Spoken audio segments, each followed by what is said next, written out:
I'm back. Rhodes for the Matrixx and Rhodes show. Well, we're going to talk about an elite director, also an elitist, okay, a globalist, a leftist, a crazed Hollywood nutbag, James Cameron. There's no doubt James Cameron is one of the goats on the Mount Rushmore of movie directors, along with Steven Spielberg and Christopher Nolan. One could argue maybe George Lucas up there, although I tend to believe that his storytelling is really where it's at with George.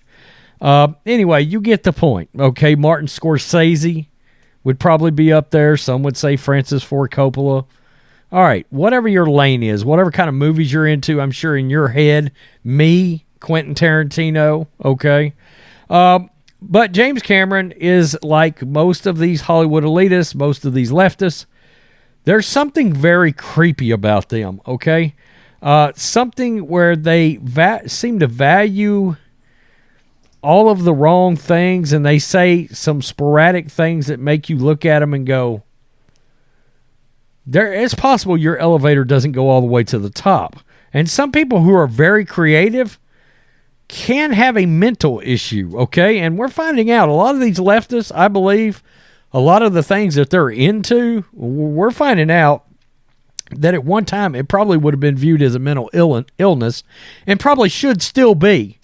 But somewhere along the line, people quit looking at people and going, that person's nuts. We probably should put them somewhere. Okay, we quit doing that. And because of that, society is getting more and more dangerous all the time. All right.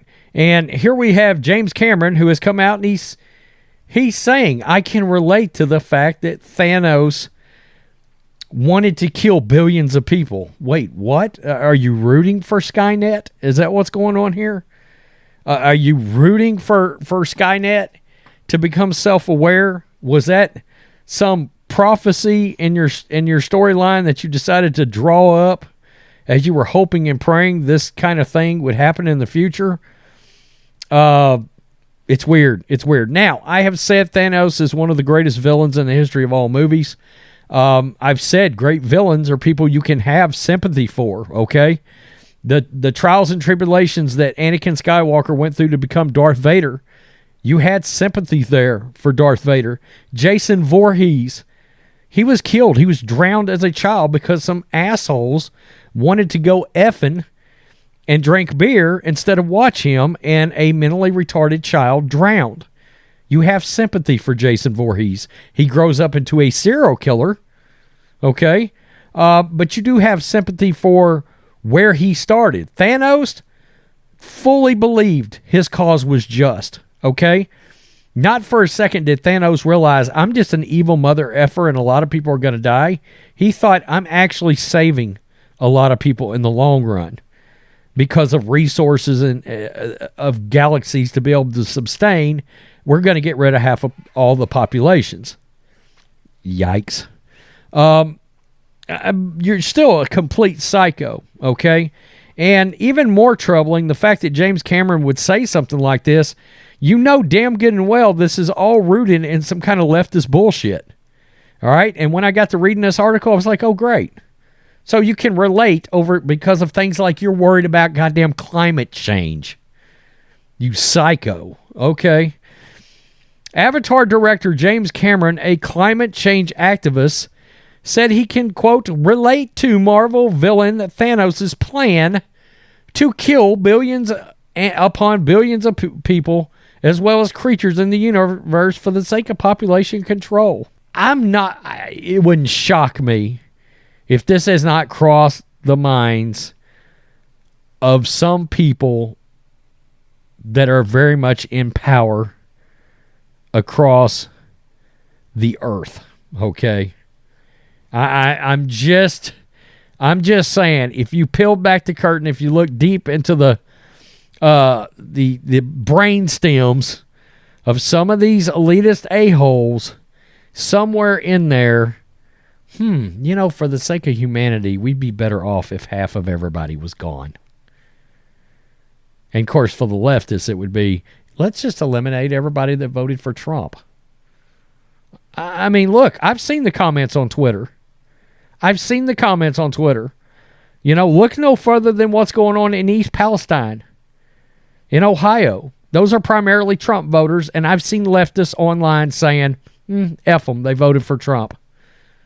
Who cares if they don't make it? Man, that's brave, stunning, and courageous, isn't it? I mean, that's truly tolerant, isn't it? In the Avengers finale, Thanos famously wanted to destroy half of the universe's population to preserve its finite resources. A possible allegory for climate change extremist. According to Cameron, Thanos had a plan that he can relate to. Quote, I can relate to Thanos, Cameron told Time. I thought he had a pretty viable answer. The problem is nobody's going to put up their hand and volunteer to be the half that has to go. Wow. Okay. Time did not specify if Cameron meant his alleged support for Thanos as a joke. Well, if you're interviewing him, that is the obvious follow-up question. But of course, when Time magazine is as big a part of the problem as any Hollywood elitist, they're not going to ask that, are they? Cameron's statement comes after his Avatar: The Way of Water grossed over $2 billion, further adding to his much-deserved reputation as the most bankable director in Hollywood history. Over the years, the director has not been shy to share his beliefs about climate change, which his beloved franchise seeks to explore. In December of last year, Cameron also decreed what he called a growing surge in gun violence, adding that he edited out of the Avatar sequel the limit to display guns. You pansy-ass mama's boy. Quote, I'm happy to be living in New Zealand, where they just banned all assault rifles. 2 weeks after a horrific mosque shooting a couple of years ago, he told Esquire. Because obviously it was the assault rifles that pulled the trigger, not some mentally deranged asshole that seems to relate to Thanos. I mean, you know, let's just look at the perspectives here, right? Quote, I actually cut about 10 minutes of the movie targeting gunplay action, he said. I wanted to get rid of some of the ugliness, to find a balance between light and dark.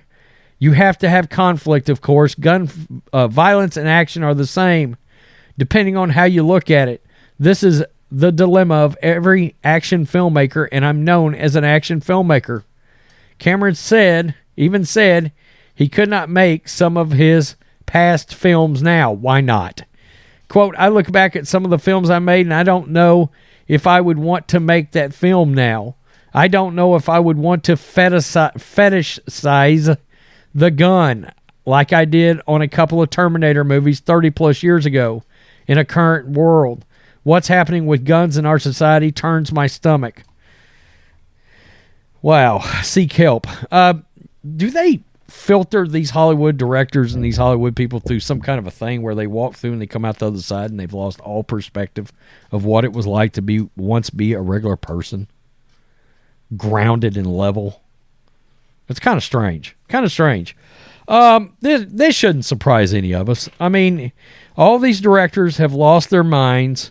The only one that I can think of, it's funny because Tarantino's always been very eccentric. But now when you listen to him talk, it's almost like, wow, did everything happen and Tarantino came out the other side as the one grounded one? You know, they've tried to cancel him because he said the N-word in some of his movies. By the way, standing right next to black actors that had no issues with it whatsoever. So they tried to cancel him. But you get my point of what I'm trying to say here. Thanos is a great villain. He is. But I fear when people are starting to wonder and convey what they're wondering out loud in this kind of a way, there are people out there that are mentally unstable that are going to hear what James Cameron had to say, and then they're going to think about Thanos, and they're going to be like, So what happens when the most evil sumbitch on the planet that actually has the monetary resources to pull off something totally insane that targets half the population, COVID, when something like that happens and is put into workings, the cycle starts moving forward in that master plan, George Soros. I'm just wondering, what happens there when the real-life Lex Luthor steps up? Because he's worried about things like, well, where are we going from the perspective of guns? Or where? And I still believe the gun thing is we don't want you to be able to defend yourself when you realize we're nuts. What's going to happen when they try to put in the master plan because they're worried about some fucking living, breathing stalactite that's not going to be here in 40 years, and we're supposed to freak out about that. I'm just using that as humor, but you get my point here.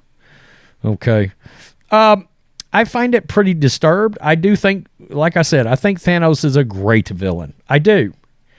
That whole that series of Marvel movies is probably in part the reason the next series of Marvel movies are going to be terrible, because you're never going to duplicate that many films all hooked together that came to that kind of an ending and a culmination. You're not going to get that again. You're not going to be able to replicate that again. And you're not going to have a villain as good as Thanos again in Marvel. You should, because they elevated Thanos. Thanos was not like, Doctor Doom was considered a bigger villain in the Marvel universe, but they took a more mid-card, to use a wrestling term, villain and elevated him into Marvel's version of Darth Vader or Emperor Palpatine. So bravo to everybody involved in that. Feige, Jon Favreau, everybody. But it is sort of frightening when you hear somebody like James Cameron say something like that. Oh, I can relate. Because if we don't do something drastic, this world's resources will not be able to sustain, behind closed doors. That conversation has happened, and it's frightening. Peace. I'm out. Till next time.